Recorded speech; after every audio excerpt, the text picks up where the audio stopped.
Hello, guess what day it is? If you forgot to have that overuse of nauseous meme, it's Nintendo Direct Day. Hey, so they definitely just streamed a 45-minute presentation about the bigger releases coming.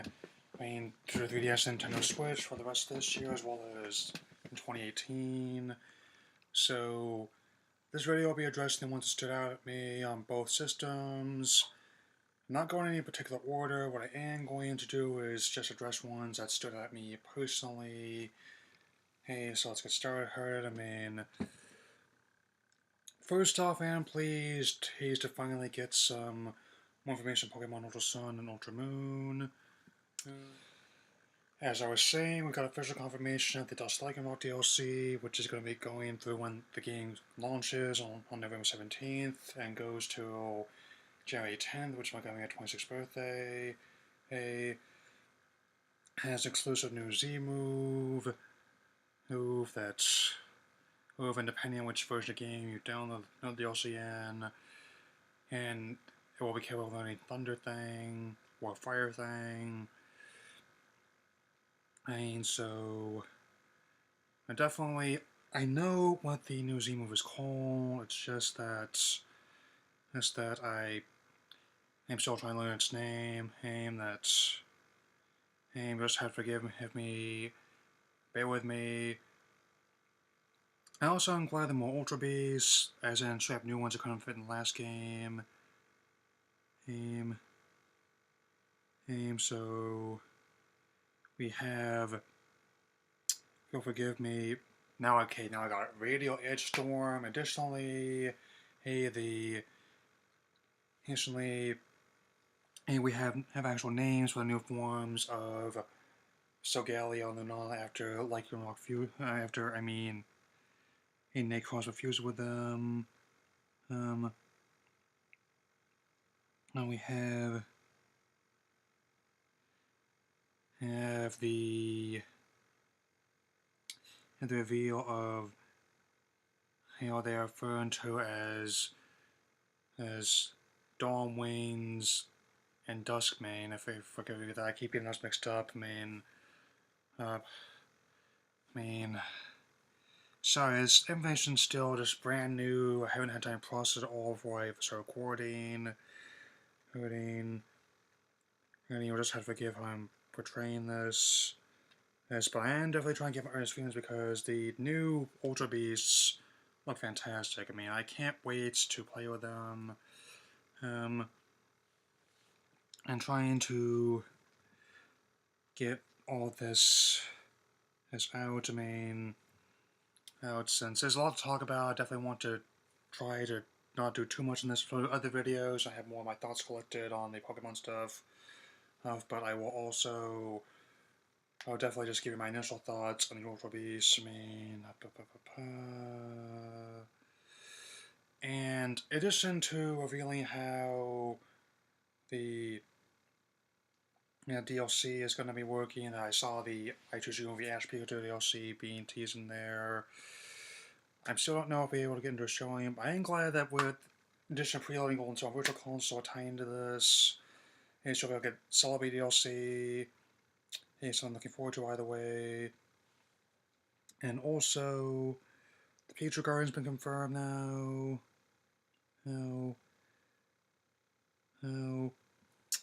And I kind of like how, in addition to choosing a starter, I'm going to be going with Violet in both versions, depending on whether or not it's male or female. It's going to depend on how I'm going to nickname them. And before certain events last year, there was already a coincidence about what was going on the design of Young Goose, but now there's going to be another layer for me for fighting him, but for anyone potentially watching this, it's a total coincidence, no disrespect intended, and then I'll probably be addressing that as well. Further, site's not working right. If you'll forgive me there. Here we go. New Pokemon. On Ultra Beast Burst, Ultra Beast Assembly, not sure what the official names are. Assembly resembles a massive building. building thing, and kind of reminds me of Power Rangers, where sometimes they got attacked by buildings in older episodes, and Ultra Beast. He's resembles a clown. The other one is Clown, Hound, and given how it has almost a bunch of balloons, in the case of the burst form, you'll float too, you'll float too. I haven't seen it yet, but I want to. I'm planning on it, if you'll forgive this whole thing. And other RPGs, I'm not going to be addressing all of them because there's a lot of them coming out that I'm interested in. And more Fire Emblem Warriors stuff. I want to play some of the main entries first, but as these Warrior spin-offs are pretty fun overall. Project Octopath looks really cool, and I don't really care about Xenoblade, and I especially don't care about Yokai Watch 2 Psychic Spectres. I did play, I played Freshy Souls. It was better than the first game, but given how I'm overall a big fan of the franchise, I didn't have really any real point to trade it back in. And my anger over the series just kind of devolved into outright disappointment, so just don't go looking for my previous ones. They're not there anymore, but I digress. Not everything on there is worth getting mad about, because something coming Friday, however, is quite good. Metroid Samus Returns, a real Metroid game, the first one I've had in years, and one of my all-time favorite Game Boy games being remade with New Code of Paint. And I honestly can't wait to play it. And also some of the amiibo, they have a cool too. And look into all those. I'll get into more of that in a moment. There's going to be more ones out about the Wild as well for the champions, but I won't get on playing more on the main quest first. Given how my brother and his friend are eager to do story missions first, I'm taking my time to enjoy the surrounding houndings, and glad the game was focused on support other approach. Now that I've got over 3 years some of the other Switch stuff, I'm going to get talking more of that in a moment. And also, Switch, I don't have one yet. I'm definitely potentially looking forward to maybe getting one for Christmas or my 26th birthday, whichever comes first. Same deal with these classic systems. Like here, the Galvan 5 we're going to finish supply problems, all of them. I'll probably do another separate video on that in a moment. But still, Skyrim. I've been wanting to play that for a while. I'm still looking at some kind of characters like a jack of all trades, but the game lets me mold it at my leisure. I like that kind of approach. The Elder Scrolls franchise has been running for a long time, and I also still find it kind of amusing that how you can unlock Link's outfit Breath of the Wild in there. Kind of the whole meme, what year is this, where you're playing and using outfits and weapons from a Zelda game in the Elder Scrolls title, And also, arcade games gonna be on eShop. The classic Mario Brothers, and other games, but some differences with the NES companions. I'm old to remember when they had to get rid of the cement factory in Donkey Kong to save space, but it still kept me playing for a long time. I think it's gonna be a lot of fun. It wasn't quite what I was expecting for eShop, but still pretty nifty in my opinion. Snibber Clip's getting an update as well. I have not played that one, but it looks like a lot of fun. And same deal with Splatoon 2 and ARMS. They're working on tweaks on the gameplay, and in the case of Splatoon, my favorite stage of the original game, the Kelp Dome, is coming to a sequel. Well, since one of the bundles I'm looking into has Splatoon 2 in it, and there is a lot of candid, handed art of Pearl and Marine that I've seen lately, but I'm going to try and keep things relatively advertiser friendly for the time being, and such as it is, And also, working more on finding the gameplay as well, since some people practicing the original game like me, I'm not as, and some people are kind of miffed about it, but hey, in spite of what people think, they do listen to customer feedback. In fact, it's like what they're doing for Project Octopath. I personally want to play all 8 routes in that RPG if I look into it, given how it has 8 unique story paths and there's a lot of potential there. And that's this HD 2D, something I appreciate immensely as someone who, and that's why I was never ever too who who angry about technical limitations of the Switch, Wii U, original Wii. I mean, given how I play a lot of games from the 8-bit, 16-bit eras I did when I was younger, I mean, heck, if the gameplay was good enough and the story granted me enough leeway, it wouldn't matter to me if I was still playing with like a few pixels and like a 4-color palette. I mean, Undertale, Halo. I mean, I still want to play that when it comes on PS4, or if you can be beside there. Even with some of the more bizarre members of the fandom, I think the game just looks good in general and plays well. Okay, aside over,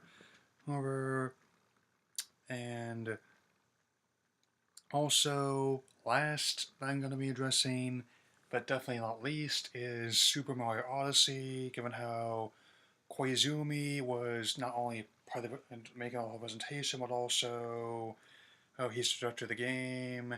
He even dressed in like the red jacket and the Mario cappy hat. Discuss the features, and a lot more of the world's worlds have been exposed. Not just more of the ones we've already seen, but also new areas in space. I mean, haze, frozen wastelands, big oceans of soda pop, and they're taking for a potentially open world thing. I'm glad to say Mario 64's influence because I remember playing that game and it definitely shot at me how much it took full advantage of 3D potential and doing the same with this one and the hat mechanics. And now I know why the Cappy merged with his hat because it got kind of messed up. And I still think it's really tacky that Bowser and his minions actually kidnapped the princess on her wedding day. I mean, that's gotta be a new low even for him. I mean, him since. But even with, I don't think some of the changes they had to make early on are gonna be too much because I'm looking forward to game overall, and I actually don't mind there aren't gonna be any liars game overs this time since I think they might be handling something like say like along these Lego games, to just lose some of your inventory and to keep going after that, man. So it's not too challenging for younger players, also not too easy for older ones like me. I mean, and it's just full of references to Mario's entire canon, and also, so I'm glad that we have this all going on. Um, Nonsense, and also the Amiibo 3-pack of Mario, Peach, and Bowser in their heading outfits. I'm definitely gonna be looking into those, even if I don't get the console right away. Given how schizophrenic the stock patterns have been, I usually have to keep that in mind. Like, even common ones in my area should get snapped up pretty quickly, even if in general, organs kind of selected the whole Toys of Life thing, and still, even if my voice is starting to give out from how sad I am, I can definitely say it's gonna be a lot of fun. And it definitely helped that they're following up on effectively winning the E3 thing. I admit that Sony and Microsoft put on good shows as well as having some of their other developers' presentations, but I still say the same thing I said on one of those a couple of days ago. It's the games that always keep me interested in the whole thing. I mean, whatever kind of processing power other features a console has is secondary, depending on what can play on it, since I usually want at least 5 times interesting before I even plunk it down. So this will definitely be all for now. And in addition to that, my brother's getting married on Monday to his lady he's been dating for a while. I'll definitely be around them, but I might not have anything ready until after the reception. Just so you know, at least not to upload. I'll still be working on recording editing over the weekend. I'll definitely see you later because now we're playing with power.